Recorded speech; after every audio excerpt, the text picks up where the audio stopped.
premium performance doesn't have to come with a premium price tag. The Voodoo X series combines trusted EOTech quality with the features shooters rely on most. Adjustable parallax for clarity at any distance, an illuminated reticle for all lighting conditions, and magnification ranges for every scenario. Whether you're chasing big game or ringing steel, this lineup can do it all. The Voodoo X series from EOTech, precision within reach.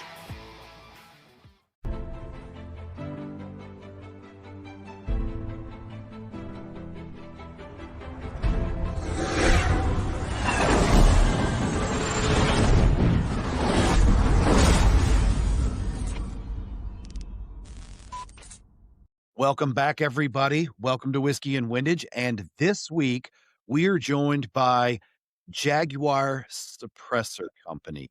And we are joined by Ben. And how are you guys doing? Doing good. We're doing Doing good. real good. And we are glad you guys got back in contact with us and agreed to come on the show, because with the amount of suppressors that are being manufactured right now in our industry, as well as the fact of, as it sits right now, we don't have a fee for attack stamp. It seems like these guys are just flying off the shelves. So we wanted to sit down with you and hear more about your product. So again, thank you so much for coming on. Why don't you take the time individually, and we'll start with Ben, since he's the senior. Let's start with Ben, and why don't you just tell our guests who you are and what you do for the company. Okay. Yeah, Ben Staub. I'm the original founder of a company called Tech, which does a lot of our manufacturing, and which led into Jaguar Silencers. Jaguar Silencers is a relatively new silencer company. We use strictly additive manufacturing, so that's a lot of our expertise from the past. And we design and engineer all of our own silencers, try to make some really unique products out there, and try to really make something kind of different than a lot of the other companies out there. And that's kind of how we started it. And then a couple years ago, Jake graduated college and came on board, and has added just a youthful and kind of complementary benefits to the company, as far as younger engineering, new ways of thinking, new ways of doing things. So I'll let Jake introduce himself.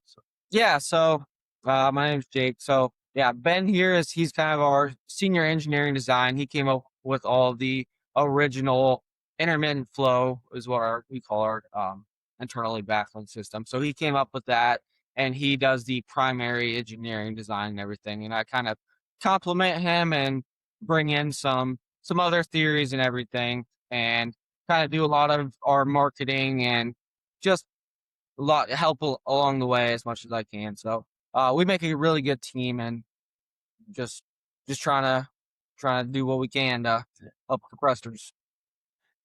We gotta teach them old guys something. Yeah. They think they know everything, and there is a lot of knowledge out there. Those old guys have it, so also be willing to listen. But those young guys, they learn a few tricks. Yeah. They're pretty smart, and computers are getting pretty dang good. Yeah, it does make it fun, because there's a lot of times that, I kind of, obviously I go through things the way I've experienced and the way I've designed it done.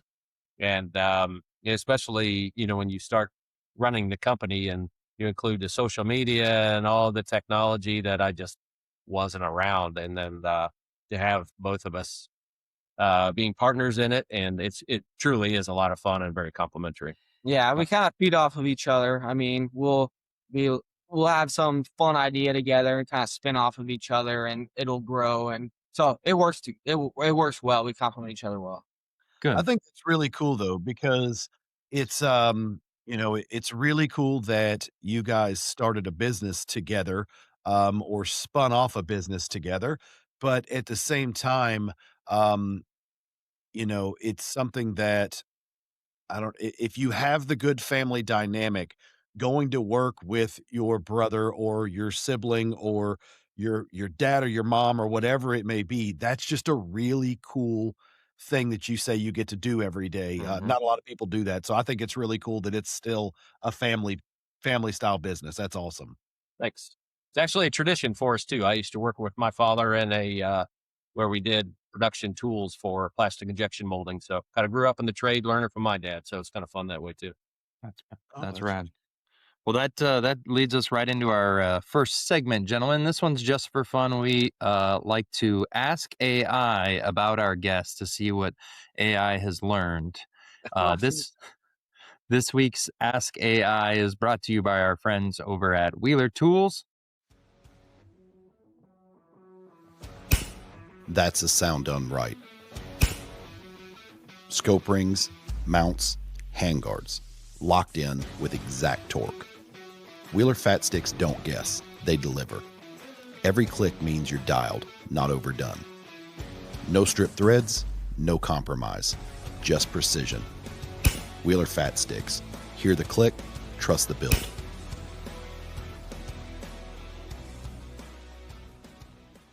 Who is Jaguar Silencers? Says Jaguar Silencers is an American suppressor manufacturer operating under the parent company BuckTech LLC and based in Dayton, Ohio. The company focuses on modern suppressor designs built using advanced additive manufacturing techniques.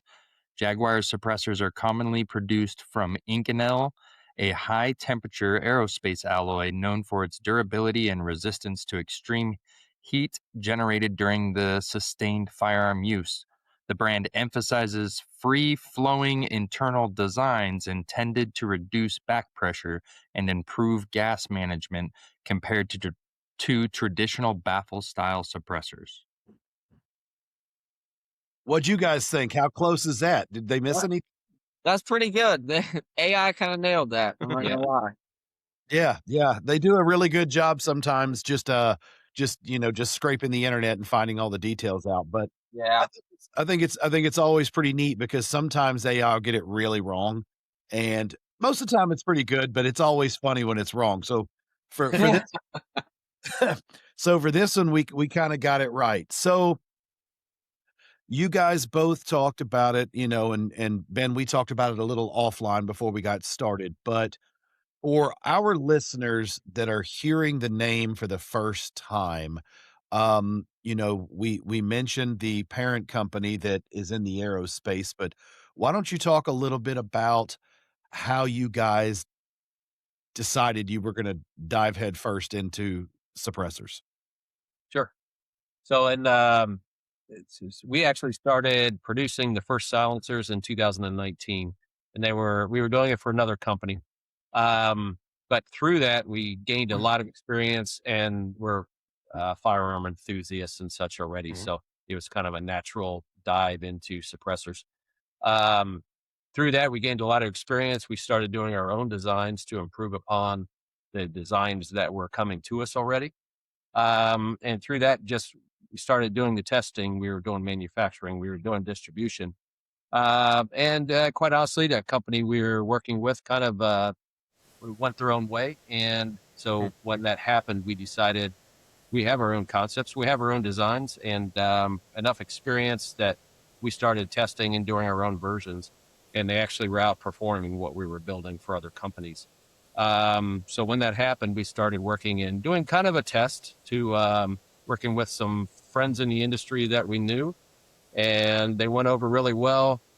We don't get me wrong, we didn't nail it on the first day or anything. We went through quite a few iterations, especially playing with the balance of silent or quiet sound reduction and flow for different rifles and AR platforms and such.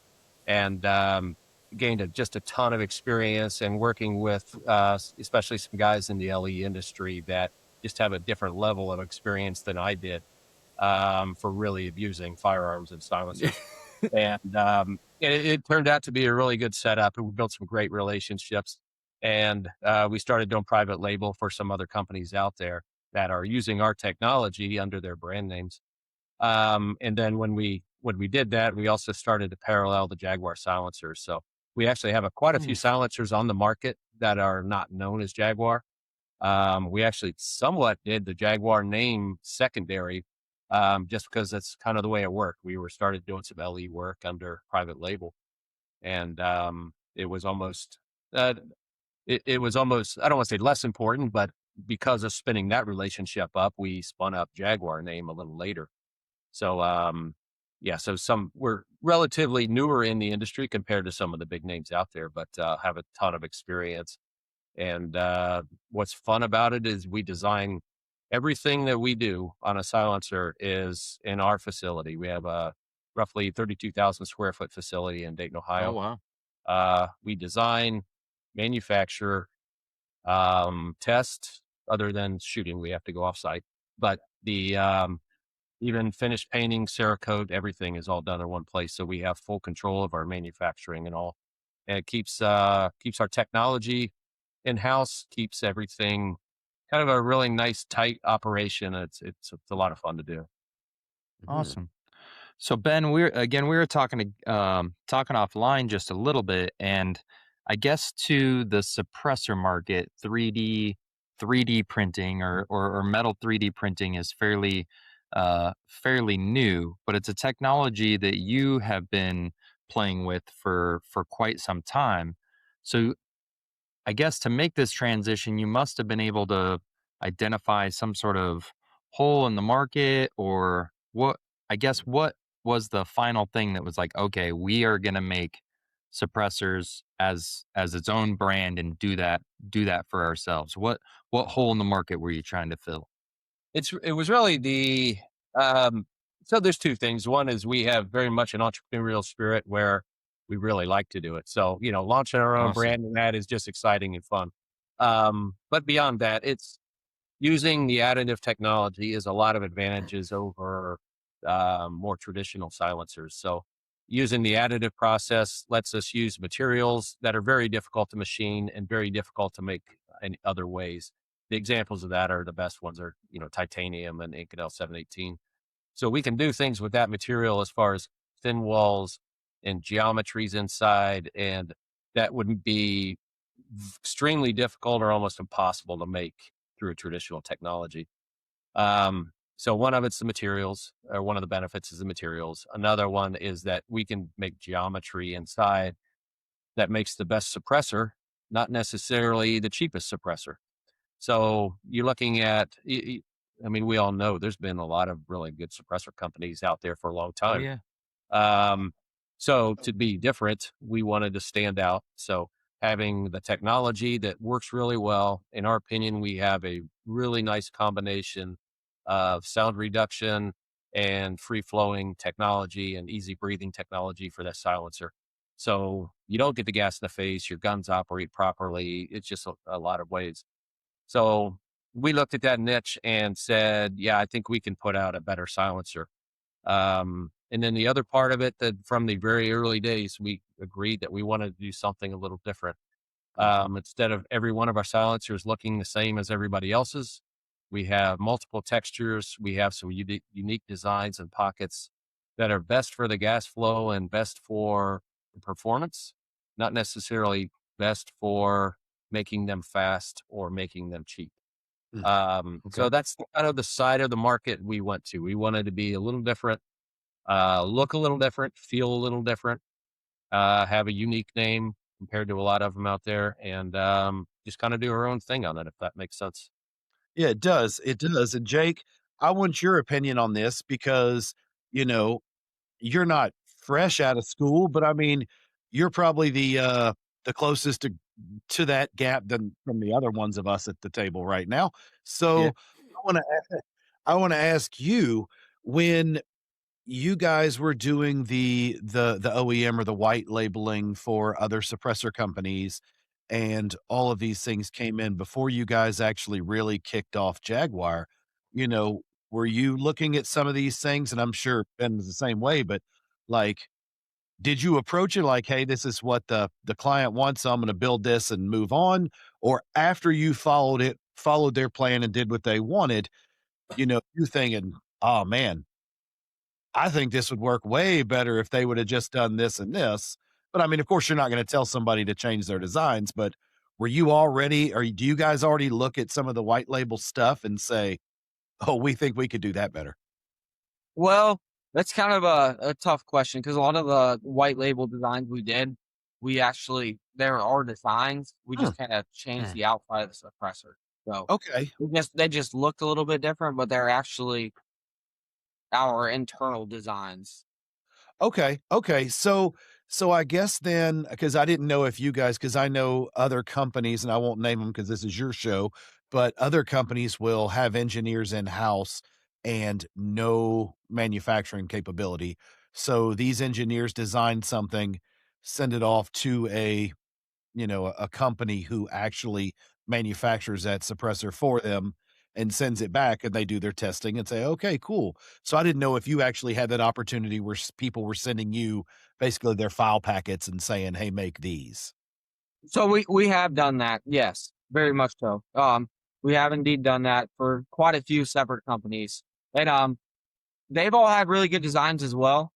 Okay. Um, it's just all different. There's so many different ways to approach kind of the free flowing low back pressure decibel reduction.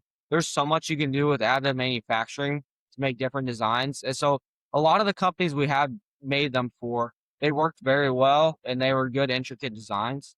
Um, but Okay. I still think ours work better. But yeah, it's been interesting to see a lot of the designs that come in and kind of analyze them and get a take on how well they work. Okay, okay, and before Matt asks his question, I do wanna ask you both a question about additive manufacturing. You can't say cost. Is there or could there be a drawback to additive? What would be the drawback of additive manufacturing other than cost? Is there one? I've always just wondered. I don't Hmm. have a whole lot of familiarity with the machines and the capabilities. Yeah, no, it's I mean, we're pretty open about the limitations and the advantages of all the technologies because we even do CNC machining in house. Yeah. So we could make them traditional if we wanted to. The the other advantage, not besides just cost, is the ability to scale up. So you're talking very expensive equipment. Okay. With that, you get the benefits, but the advantage or the sorry, one of the disadvantages is you can't just go and say, okay, now I want to. We did really well last month, and we put out 500 silencers. Now I want to put out 1,000 silencers this month. Um, on Yeah. a more traditional manufacturing, you can go to a second shift, third shift, and apply automation. In our case, your machines will only build so fast, short of or buying machines that are, 4 times the size and 4 times the cost of like the ones we operate. So I consider that it can be a disadvantage. Is it takes a longer time to scale up because these machines are not sitting on a sales floor somewhere. It takes generally 3 to 4 months to get a new machine installed. Yep. Some cases longer, and then the cost to do that. When you're looking at, especially a smaller company ramping up, very capital intensive. So it does make it more difficult for a smaller company to say, Yeah. okay, no, I want to compete and jump to this bigger scale, and I want to grow my company quick. Some of these machines are 1 million. The big ones are well over $2 million. So Yeah.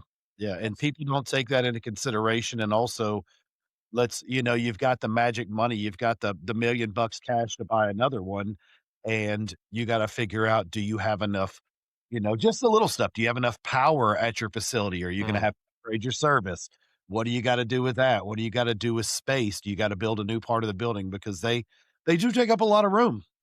So yeah, that's interesting. I thought that might be it, but I'd always wondered, yeah, your limitations are the machine in essence. I wanted to ask guys because looking over the lineup, a lot of the Jaguar suppressors have kind of a unique shape, and that like expanded chamber in the front. I guess what was the engineering logic behind that, and why do that instead of I guess making the whole body bigger? Is it just aesthetics, or does it have a performance, a performance benefit. How about I answer that one? Yeah. So yeah, we designed these early on. So on the expanded pocket systems you see on the expansion area of the silencer, it serves a couple of purposes. It does add extra volume, but it also adds channels for the sound waves to move and bounce around, as well as added strength. So by adding that geometry into there, varying those walls, it adds a bit of a ribbing effect. So we try to run a silencer as thin a wall as the performance and the safety allows us. That way you get a lighter silencer. By using the Inconel 718 and titanium as well, we have very strong materials. So if we have a thinner wall geometry and then put this pocket geometry on the outside, it allows a little bit of a stronger plus added volume. So it's a little bit of a benefit. Also, it's a little bit of a trademark of our silencers. So there is some aesthetics benefit to it as well. But if we wouldn't have done this, we would have basically had to thicken up the wall thickness. So that's the benefit. Okay. Also gives you grip when you take it off. It does. Yeah. Part of the logic, it was very minor, but part of the logic was it won't roll on a table quite as easy, but that's pretty insignificant. Well, until you've rolled a couple of suppressors off the table. Yeah. Roll all the time. So, just going back to sound suppression in its simplest forms, all we're trying to do is slow down the hot gas from escaping out of the front of the muzzle. If we can slow that down, it's going to reduce the sound levels. Is that in a nutshell kind of there? Yes, but you also want to control how it escapes. So Correct. And the balance of it flowing out the front compared to backwards down the barrel again. Yeah. I mean, if you had a chamber big enough that you couldn't see, I mean, you could have you could build a suppressor out of a 55-gallon drum. At size, you'd never see what you were shooting at, which is unsafe. But in a testing, scenario, that in itself would be extremely more quiet than the typical suppressor, just because of the more volume to slow that and catch all that combustion, and then still, as long as it's still going out the front. Okay, so that makes more sense. There's one of a really large one. So what is it? Is that chambered? Is that a 30 cal can, or is that a bigger can? Yeah. So we have one very similar to this in a 30 cal can. This is actually a prototype for a 50 cal. I was just about to say, it's like, that's a lot of volume for 308. Hey, I love that. I love that. So why don't we talk about the other suppressor, the one that has the teardrop in the bottom? Is that the X? Is that what we're talking about? Yeah, this part right here. Yeah, let's talk about, what I understand you can't make it completely the diameter equal, because then you might start getting into your sight, your sights, everything potentially.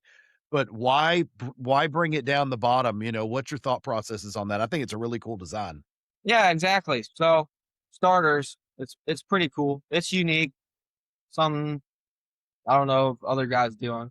But basically you're adding that extra volume and you're putting it under the suppressor rather than making a larger diameter suppressor. So you're adding all that extra volume and it's putting it under the suppressor where it doesn't really matter.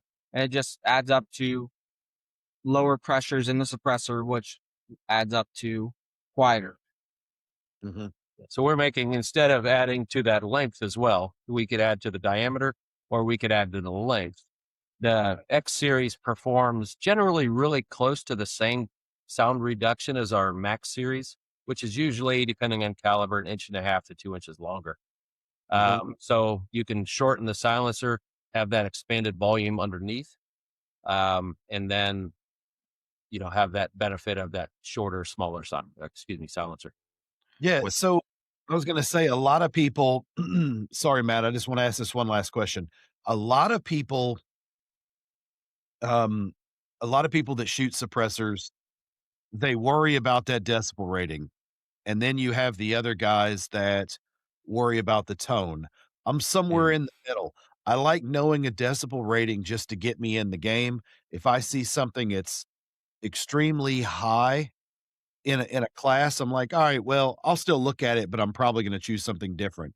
But when we're talking about 3 to 5 decibels, as deaf as I already am, I'm not gonna pick that up. So at that point, it's more about tone. When you guys design that stuff, when you design your plans to build these and you go out and test them, I'm sure there's a logic. Are you guys looking for a specific tone, or are you metering these things? Are you doing both? What are you doing to make it to your liking? Yeah, so we kind of offer different options, honestly. So like basically our fatty, it has a deeper tone, and that's my personal favorite. It sounds really nice. I'm not as much into the high pitch. So our kind of smaller diameter suppressors, they have a little bit higher pitch.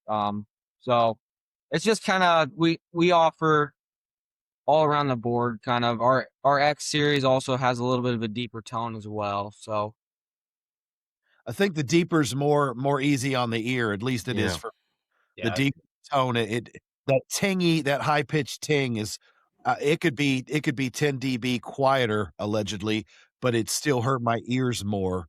So that's why I'm more chase tone. And we do a lot of testing as well with the decibel level reduction. So it really is kind of a balance. Like Jake said, we have multiple sizes. You can see a couple here on the table. That's a fatty and a 5.56. And then you also have even our short version. This is a short 7.62. And then we have a max 7.62, which is longer. So part of the benefit of having all of these options is the user gets to choose. All right, is the size most important? Is the decibel level reduction the most important, or do I want kind of something in the middle? And then Mhm. that's where I think we have one of the best offerings on the market to choose what's what's the best for that customer. And then honestly, we offer almost all of our silencers in Inconel or in titanium. Oh, wow. So they can Oh, also choose, Inconel, I want to go full auto rating. I want to seriously abuse it the most I can and still have my warranty. Or they can go titanium if you're, say, more on the hunting side or not quite getting them to the temperature ratings of automatic and heavy use. Um, and then that way you can choose whether you want the lightweight or the heavier, more lifelong guarantee silencers. All right, everybody, welcome back from the break. Welcome back to Whiskey and Windage. Ben and Jake, let's dive right into some of the models that are available right now from Jaguar. Let's start with that cute little sucker, the Shorty. I believe it's available in 5.56 and 7.62 and rimfire. Who is this suppressor for? so with our shorty, we basically have the shorty in pretty much all calibers. So we have in, well, except handguns, I guess. So we have in 22, 5.56, 7.62. We have an 8.89 shorty. Um, Oh, nice. Yeah, the I guess that consistent. I think that covers the board. But yeah, that was our original model. So I think basically we developed all of our silencers with the 5.56 shorty. That was our first one, our bread and butter that we came out with everything and developed everything on. So it is a nice, compact, smaller diameter suppressor that's not too long, that has a really good combination of decibel reduction and low blowback design. So that was basically where everything came from with all of our suppressors. yeah, and that's kind of a balance that you guys have to do because there is a trade-off when you go with a short can. Um, the pros, of course, are, you know, lower profile, of course, or shorter, easier. Second would be lighter, but the drawback on it is, of course, it's gonna be louder next to its Yeah. taller, you know, companion. Um, and that's gotta be a tough balance. Is that something you guys constantly have to look at when you're designing a shorter can? We do, but I mean, so honestly, that's why we have the different offerings as well, because Mm. you can only do so much if you want to stay in that size range. So we offer the max as a longer, quieter can if that's your preference on it. Okay. And then now we have the fatty as well, which is even a shorter can than the Shorty. So it Mhm. gives you a whole nother level. So, but that's kind of why we have so many options. So you can choose your balance. I think that's really cool. Go ahead, Matt. Sorry. I didn't stumble across the fatty. Tell us about the fatty and why is it different than the shorty? Yeah, so basically it's shorter than the Shorty, but it's bigger OD. So it gives it a Okay. deeper tone. And a lot of the people that have been using them and then ourselves, honestly, I prefer the fatty. It actually is a couple decibels quieter than the Shorty, about an inch shorter. It's yeah, yeah, Yeah. it's 4.5 or 5.56 is 4.5 inches long. Okay. Hmm. Yeah. So 2-inch diameter. And That Yeah, is so it's a bigger diameter and it's much shorter and it gives it that deeper tone and it just sounds really good. It looks really good on the gun. It's really good for kind of short rifle builds and it's just awesome. We have it available in Inconel and titanium. Inconel is full auto rated. Titanium weighs only 6.5 ounces, so it's ultra oof. lightweight. Just really cool suppressor, and we have it available in multiple textures and yeah. We what announced caliber does that one come in? I'm sorry, go ahead. What calibers does that one come in? So right now we have it available in 5.56 and 7.62. We're Okay. coming out with a couple extra models. We printed our first 8.89, and we've been talking about developing some other stuff, but we haven't come out with it yet. But yeah, we Cool. printed our first prototype for 8.89, so that'll be available soon as well. That's pretty neat. That's pretty Yeah. neat. So the Max, what makes the Max unique when talking about that suppressor model? Yeah, so basically it's the same diameter as the Shorty, but it's got it's got an inch longer. So Okay. is that right? Actually, about an inch and a half longer, Inch and a half longer. depending on the caliber, but that's kind of the average. Yeah, so basically 20%. it was just one of the first models we came out with when we were kind of developing our line as well as the Shorty. And it's just a longer version of it. And it's gonna be quite a bit quieter. Still great low back pressure suppressor. And it just works really well. Mm-hmm. Yeah, and it looks like that one's available in pistol caliber, right? That's correct. Yeah. Okay. Yeah. We have that on 45s, Yeah. 9 millimeter, Heck yeah. and now 8.89 as well. So that covers you to your 338, your three in Ohio. We use a lot of 350 Legends up here, things like that. So yeah, you get a little bit of the bigger bore systems there. Mm, that's kind of crazy. That is definitely. Yeah, the titanium of those is really light as well Okay. for a silencer that big. So a lot of hunting applications you get, you don't have to haul around the weight of a big heavy silencer and Mm. just make a nice balance. Well, what I think is interesting that you guys are doing is you've got a couple product lines. You've got the the Shorty, you've got the Max, you've got the X series, you've got the Fatty, and you're offering those guys in 2 different metallurgies. So in essence, you've got 8 different models of suppressor before we even get into caliber. And I think that's really cool because that allows the end user to decide what they want and what's their application. Just like you said, if you're trekking out west and going up and down mountains, you're only hoping for a single shot. So I Couple would ounces makes a big deal. ounces is Yeah. pound, pounds is pain. So I would be looking for the lightest one. So I would choose the lighter model. And then if it's going to see repeated use, like you said, the heavier doesn't so much bother me, because I'm only walking it from, I don't know, the trunk of the car to the range or trunk of the car to the course of fire, and it's not too bad. So I think it's really cool that you guys offer all those products in 2 different metallurgies for the end user. I just think it's great. Thanks. We can actually, if you got a second, I'll tell you about one of the new ones, if that's all right. Let's hear about it. Absolutely.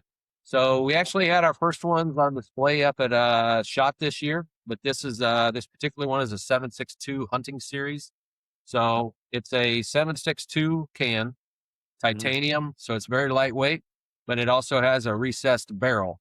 So I'm sorry, a recessed over the barrel. So it goes 2 inches back over the barrel. So the barrel thread is, well, stick my finger in about 2 inches. So it's about into here. So that way, in this case, you have 2 inches going back over the barrel, 4 inches in front of the muzzle of the barrel. And we still use this area that overlaps the barrel as an expansion chamber with channels and baffles in it. So you get kind of what we consider a really, really nice hunting silencer. Jake and I are both avid hunters. So you go out, like you said, you're hauling through the woods. And you're going under trees, you're doing everything else. I mean, knocking inches off the end of a barrel is important, as well as the weight. So by recessing that in 2 inches, we only have 4 inches over the barrel. Not quite as quiet as, the Max series of our cans. So it's kind of a balance of choosing what's most important to you. But it's really exciting. We started hunting with these ourselves this past hunting season in Michigan, where we use rifle systems up there, and just truly enjoyed it and launched them at SHOT, and just starting to become available now. What was the feedback? I was going to say, what was your feedback at SHOT? Really well. Yeah, it's I mean, the hunting market when you come to silencers is a little smaller than some. It seems like a lot of the more tactical versions get a lot of the hype.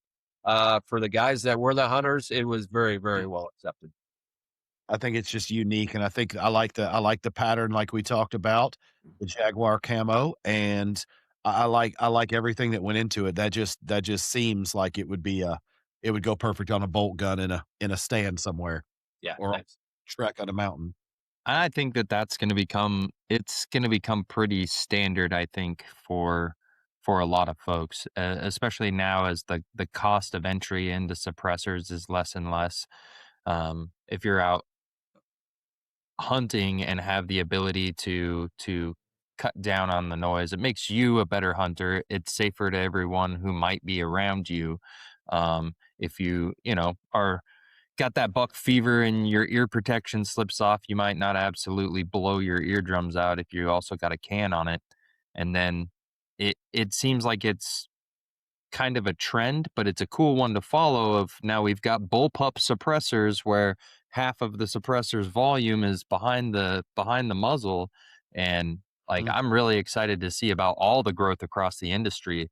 Competition is going to be fierce, and it's going to breed amazing advancements in this technology, as it already has. Like suppressors, just in the last few years, are man, they are on a rocket ship. So that's a freaking cool design. Thanks.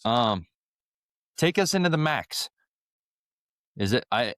Tell us about it. I guess it's got to be the quietest, right? It's called the Max.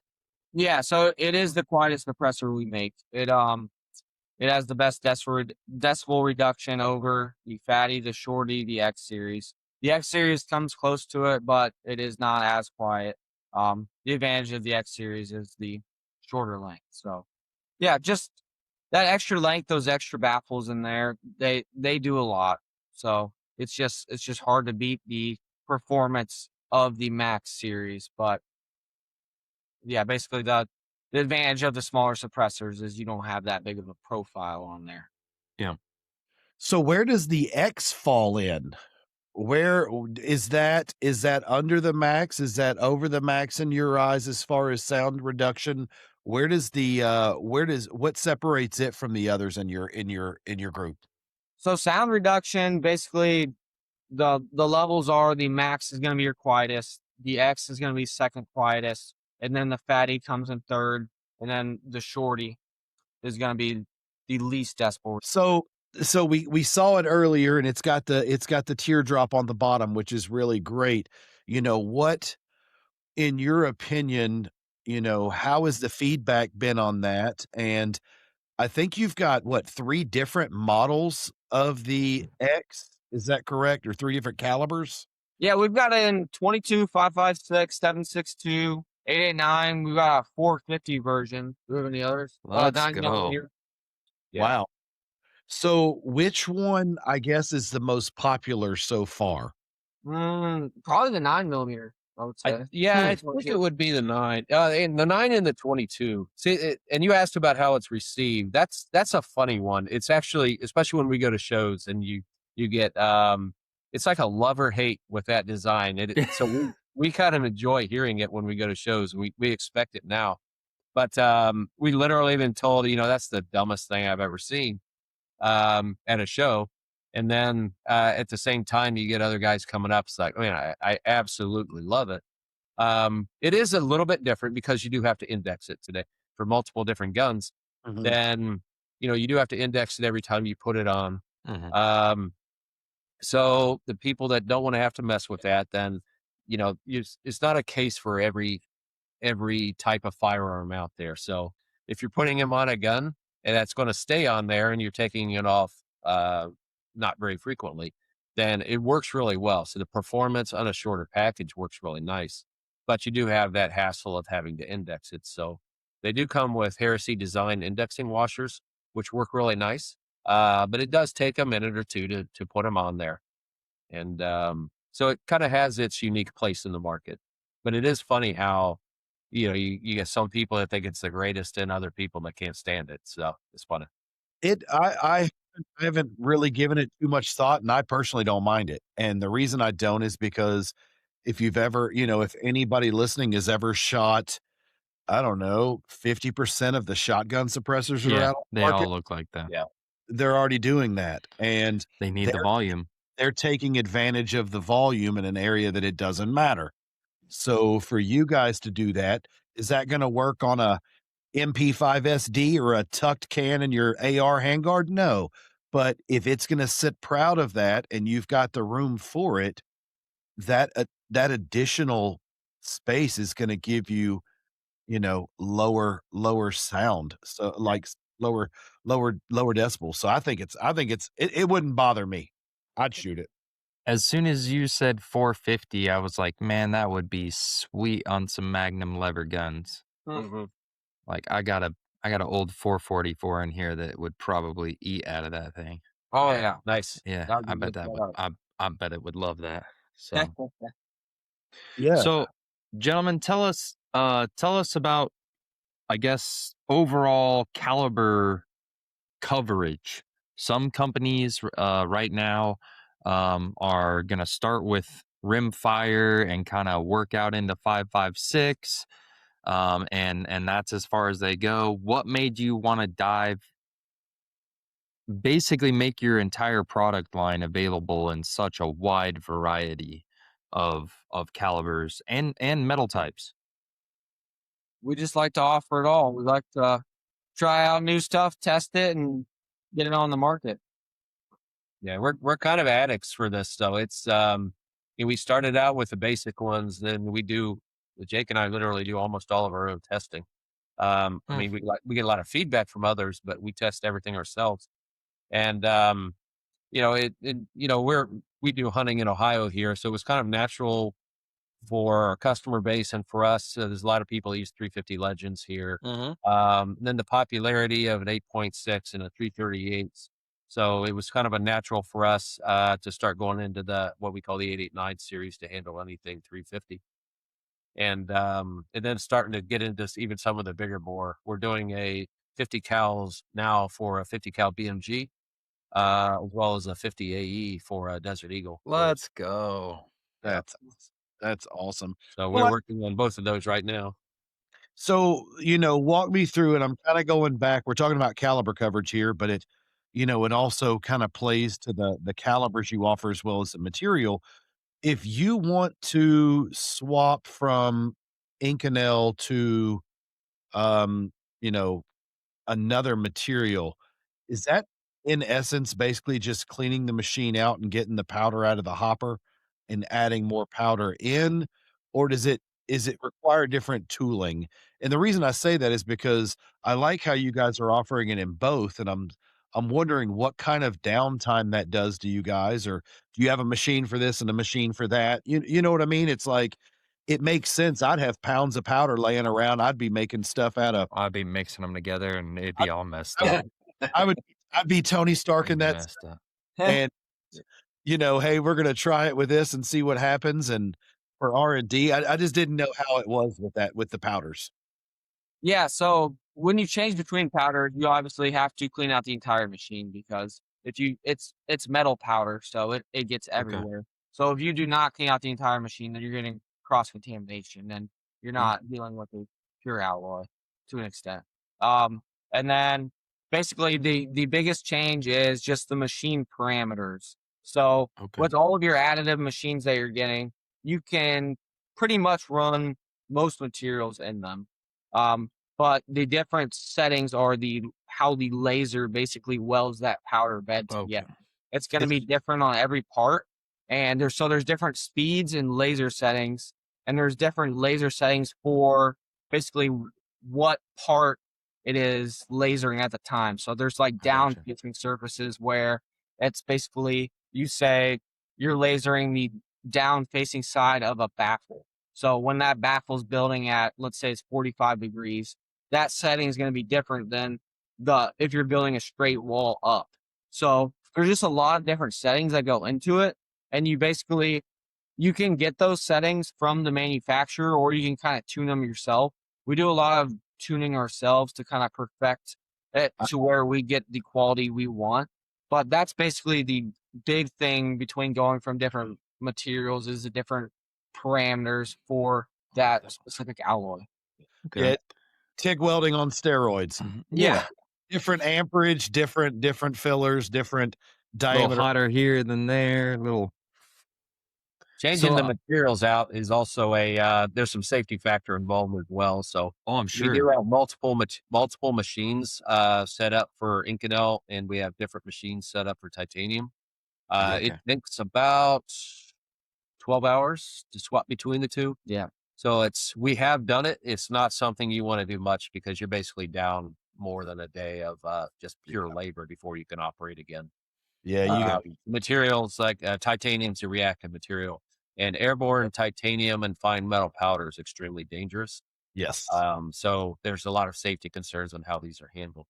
That makes sense. We do not play with making our own metals or mixing materials because of the constraints of making sure we have the safest and strongest tested materials out there on the market. So tough to get a perfect blend. So if you're doing something, there's no guarantee that every section of that, if you inspected it, would have the same mixture. So I get that completely. Yeah. So I've always wondered, because so many calibers are offered, like in the process of and between the two different materials that you offer in each design, like scaling up in bore size, does that often require like a whole new design, or is it literally just scaling for bore size, like between offering the same suppressor in 22 to 450? yeah, we're not just scaling the silencer. Okay. It has to do with the pressures that the cartridge expels is one of the first things we look at to determine the wall thicknesses and having the proper safety factors on it. So like a 22s in a 9 millimeters, much lower pressures, lower power, so we can do, we can make a lighter silencer. We don't have to worry quite as much about having to reinforce it and how those gases flow. So we'll determine on flow. When you're talking, like we're working on a 50 BMG now, and the gas that puts out extremely different than 5.56 and other smaller cartridges. So how we handle that and change the internal designs is tuned for each cartridge. And so we basically start with a similar premise as to what we have. We call it intermittent flow. Right.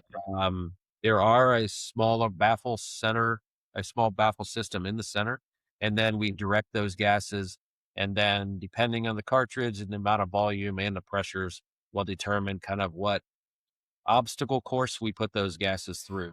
When precision matters, every detail counts. The Frankfurt Arsenal IntelliDropper 2.0 takes accuracy to the next level with advanced sensors, a sleek touchscreen, and effortless calibration. Whether you're fine-tuning or loading in volume, the IntelliDropper 2.0 ensures confidence in every drop. Frankfurt Arsenal, precision starts here. I want to kind of talk about standing out in a market that is now Right. becoming extremely crowded.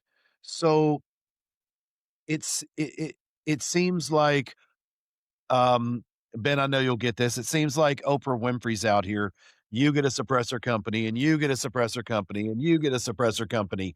And how do you guys stay ahead of the curve? And I see it with the designs, I see it with some of the technology, but in your words, what makes you guys different from the others? Yeah. I'll start real quick and then you can add on. I think one of the things is a little bit of what we talked about before, but because we are I don't want to say a small company because, we have about 32, I think, employees at this point doing a lot of this. Oh wow. Um, but we are a smaller, agile company. So we have the ability to kind of design and innovate. And quite honestly, because we're one of the younger silencer companies that have a lot of capabilities, it's a bit of an advantage for us. So when you look at Mm. some of the older, more mature, more traditional silencer companies, they have a lot more bureaucracy. They have a lot more Yeah. hurdles to jump if they want to innovate a product and change materials and decide, hey, we want to modify this. We honestly don't. We get to look at a product and we have weekly conversations with rifle manufacturers and such to, hey, how could we make your products better for your application, these calibers, and how are we going to do this? And it just makes us I think a bit of creativity that we have, but I think we're just agile and Mm. because we manufacture in house, we can literally put out 5 designs, have it in 2 weeks, test it ourselves, and then, put a product out in a month, month and a half. And that's a Wow. couple of things we're doing now for some of the things we're going to have at NRA this year. We're really concepted very quickly with customers. I was gonna say that's the thing with additive is proof of Yeah. concept with, you Right know, now. it's different if you're a firearms company, proof of concept, you can get away with that with a 3D printer, just making sure lockup works, everything happens the way it's supposed to. It won't fire, or I wouldn't recommend it, Yeah. you know, the whole firearm, but you've got the proof of concept. But when it comes to suppressors, yeah, you could use a like a plastic 3D printer, and you could make a mock-up, and you can see what it looks like, but good luck shooting that. Mm. But Yeah. but now with what you guys are doing, I mean, it's basically it's gonna take probably 5 times as long, but you have a working production model proof of concept, so I think that's really cool. I wanted to comment on that too because as you said, like you're not a tiny company, but you're not a real big company either. I don't know if everybody has seen was it Hitchhike well read the book, but the movie Hitchhiker's Guide to the Galaxy provides the best visual of like the aliens that they're super terrible and they control the whole universe, but everything they do requires like a letter to this guy and then a board meeting about it and then another letter and it just takes them like 10 million years to get anything done, and that's kind of like the big giants of the firearms industry. Like they're so huge as a corporation, so huge as a company that for anything innovative to come of it, there's gonna have had to been 26 board meetings and 50 million different people have had to sign off of that. When and it's popular right now. These smaller, still essentially mom and pop style businesses in this industry, but operating at like a really high level, are able to bring innovation so quickly. You guys could essentially sit here and draw up a design with us on the show tonight on a napkin and begin to work on that tomorrow. And I think that looking forward, that's gonna bring a lot of innovation to the market and is gonna help companies like yours be move into those spots as monsters of the industry. Mm. I want to ask you, Jake, because you are again, you're kind of the young blood. You're kind of the greenhorn, but bringing a lot of new technology, a lot of new ideas. What innovations in suppressor technology or manufacturing excite you the most right now? Oh, there's just a whole untapped world. I mean, there is so many different design iterations that you can go into to accomplish so many different combinations of decibel reduction versus low back pressure. And it's just with additive technology, you can just there's millions of designs that you can accomplish to figure all that out. So it's just basically an untapped world of trying to figure out the best design for performance. Yeah, I guess it's if you can dream it, you can build it pretty much when it comes Exactly. to Yep. compressors.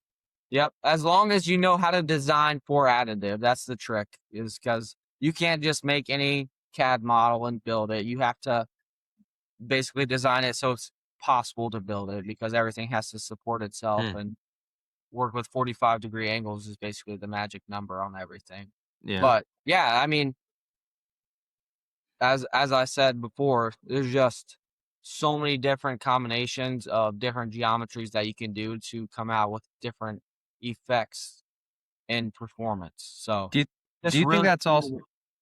do you think that's also an artistic outlet for engineers like yourselves who are designing these things for 3D? Like, it's not just 100% performance, it's also like, I'm gonna design this thing that I find visually appealing. Yeah, definitely. It's definitely a combination, because I mean, half of the battle, well, not half the battle, but a good amount of the battle is making an attractive product. So Mm. that that's a great portion of it, is making it look really cool and perform really well. So it is cool with suppressors that with additive, you can really make the outer appearance look really cool and then have some really cool internal stuff going on that makes it perform really well as well. Mm. Hmm. So Ben, when someone picks up a Jaguar suppressor for the first time, what's the thing you hope they notice first? Uh, yeah, that's let's see if they don't know much about it, then as far as the pure aesthetics, I think are critical because we want them to look at it and it be appealing, but also not just be purely aesthetic. I hope that Mm. our craftsmanship comes across, and I hope that our kind of unique design comes across where it stands apart from some of the other ones. This industry, and this is changing. It's not just us, but some of the designs in the past have basically been round tubes, and Yeah. without a lot to them. And then and there's just so much more we can do. Like Jake was saying, there's a lot of possibilities. Um, so yeah, I hope it's a combination of really liking the aesthetics and hopefully our quality comes across. And then we do a couple of unique things. Even our packaging that they ship in is 3D printed plastics, not metals. But that way they look at that and they kind of look at our hopefully innovation on even our packaging side of how we do things and appreciate that as well. Hopefully you've added something to it. Yeah. With your manufacturing capabilities, guys, it sounds like, I mean, like you said, you are also a CNC shop, and now you're doing some pretty advanced additive stuff. What are the next steps for Jaguar? Is it always suppressors, or are there any new product categories that you're starting to explore? Right now, we're just going full blown suppressors. We're trying to Okay. innovate as much as we can and get this stuff going. So we've been coming up with a lot more design. We're trying to innovate and just keep that going. But yeah, we're sticking on suppressors for now. Okay. Yeah, So it's been fun because there's so many ideas and things that we do and that you really like to, but it's also can be dangerous if you don't. Yeah. Everybody knows this world right now with suppressors is exploding and just Yeah. a lot of opportunities. So it is our main focus to stay Stay on that. focused. Gotcha. Working with other, we built some specialty items for other rifle companies as well. So we're kind of on constantly innovating and designing and sticking on the silencer side right now. Is so I is was that Go ahead, Matt. I had one more follow up to that. Like, is that going to also turn into mounting solutions? Or are you guys just sticking with cans and everybody else can figure out the mounts? I for kind of the same reason right now we've stayed out of the mounting side. Okay. Part for two reasons. One is there's some really nice options out there. So Mhm. I really can't complain. I mean, there's ones that we love and there's it's just No need to reinvent the wheel. yeah, at Yeah. this point, I mean, if we decided there was something that was a significant advantage to working with our cans, then that might be a different scenario. But right now, I think the mounting solutions is there's some just absolute fabulous companies doing Good it. So stuff. we're kind of sticking on our side. That's fair. So, if you look at additive manufacturing in the suppressor space, I mean, it's relatively I mean, it's in its infancy. I mean, it's what, 5 years? Yeah, and potentially 6 to 7. We built our first ones in 19. Yeah, so, yeah, we're less than a decade in. What do you see because it's that wave of innovation. Gold What rush. Yeah, what do you see happening in the advancements in the next 5 to 10 years compared to today? I think it's gonna be outrageous. Yeah. Yeah. As far as suppressor design or machine capability? Well, A it little bit of both, maybe. little of both, but I mean, the additive yeah, I was gonna say the additive space for the firearms industry overall. I mean, we are going to see manufacturers that aren't suppressor manufacturers bringing in 3D machines. Are already happening, and they're gonna start making parts. They're gonna start making receivers out of them. They're gonna start doing that instead of stamping or milling. You're gonna be able to make a whole lot of them. Press start and go home and go to sleep. Wake up in the morning, the tray's ready. So it's happening. Um, I remember when people were like, there's only 10 of those machines in this country. Like yes. that was just a couple years ago. And Yeah. now like I got 10 people in my cell phone that I could call that own one. So it's Yeah. like they're coming fast. Yeah. It's what do you guys see the next 5 to 10 years looking like for additive in the Yeah. firearm I space? think it'll continue to be readily adopted for especially Mm, silencer manufacturers. I do believe there's some really nice case scenarios for firearm usage as well. It's a little bit of a tougher sell as far as production, but in a lot of it's going to base on the production capabilities of the machines and the cost of the machines. mm, So there's a couple of limitations right now. We mentioned even earlier that the cost of machines is relatively high. So to get yeah. into this market is a high cost. That's continuing to change. There's more competitiveness in the 3D printing industry for additive. There's more manufacturers making the powders that are required for these. So when that happens in our country, competitive is good. Yes. It drives innovation and it drives down costs. And when that happens, we'll be able to make silencers more cost effective, very Mm. advanced silencers, even more cost effective than we can now. And then that adoption will just continue to increase. Yeah, I agree. And in 10 years, there's going to be a very heavy additive usage for the entire firearms industry. Mhm. And there's other technologies as well. There's powdered metal additive systems. What Mhm. process we use is called direct metal laser sintering, which is great for silencers, but there's other ones for other applications as well. And I'm sure there's even going to be innovations in the direct metal laser sintering. It will continue to get faster. The machines will get cheaper, and just overall improve the industry. Wow. Jake, would you say cuz I don't mean to make any assumptions, but you're fairly newly educated in the field, correct? Uh, for the most part. I mean, Like in book what terms? but are you book learned, I guess? You got the paperwork for it and all that? So I graduated from college about 2 years ago and then started Okay.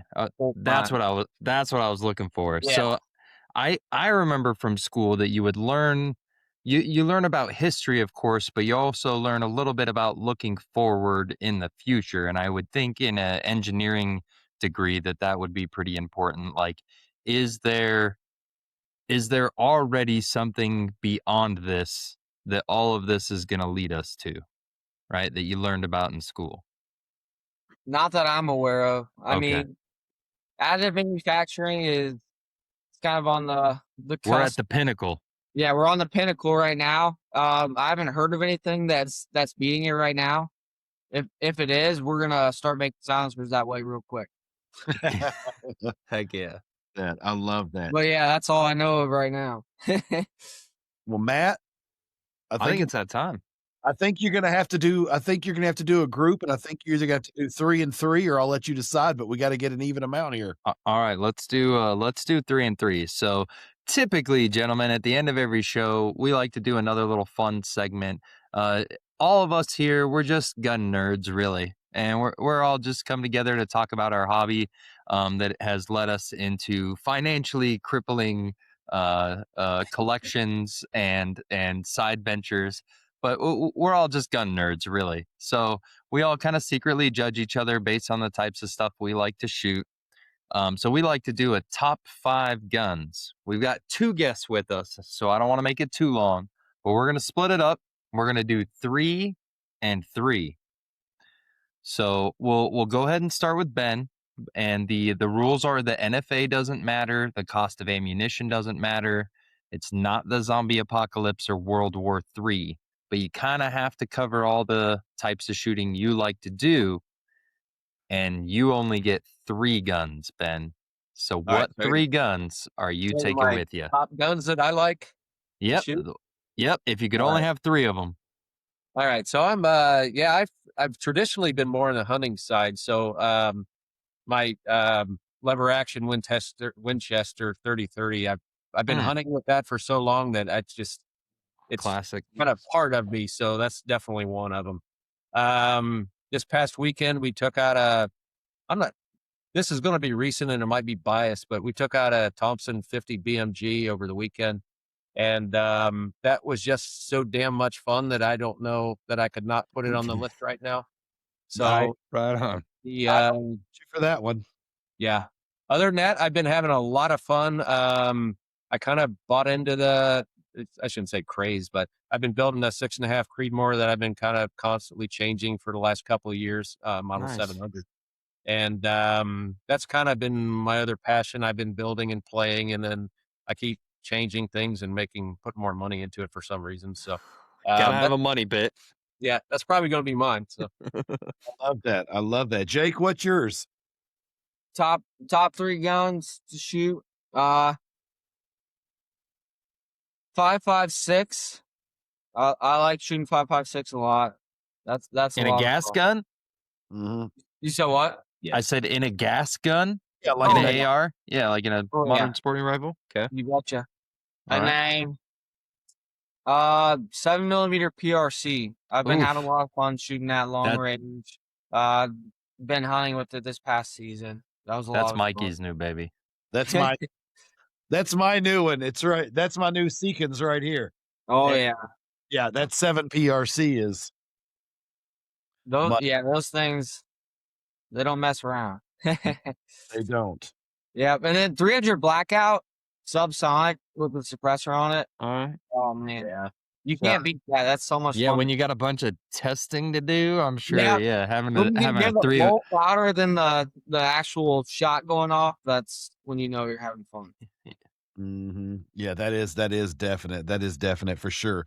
Shout out KB for inventing 300 blackout. Cheers. Yeah, cheers. Thanks, KB. Yeah. But yeah, well, gentlemen, we want to thank you guys for coming on the show Very much. to us about yourselves, your products, and what our listeners can expect to hear from you guys, going forwards. If you guys listening haven't had a chance to check them out, look them up, ask Uncle Google, type in Jaguar Silencers. I'm sure it'll take you right to the spot. And Matt, if you don't have anything else, close us out, my man. All right. Well, on behalf of Ben and Jake at Jaguar Suppressors, Mike and myself, we want to thank you guys for watching Whiskey and Windage this week. Go ahead and leave a comment down there if you've got any questions, and we'll catch you next week.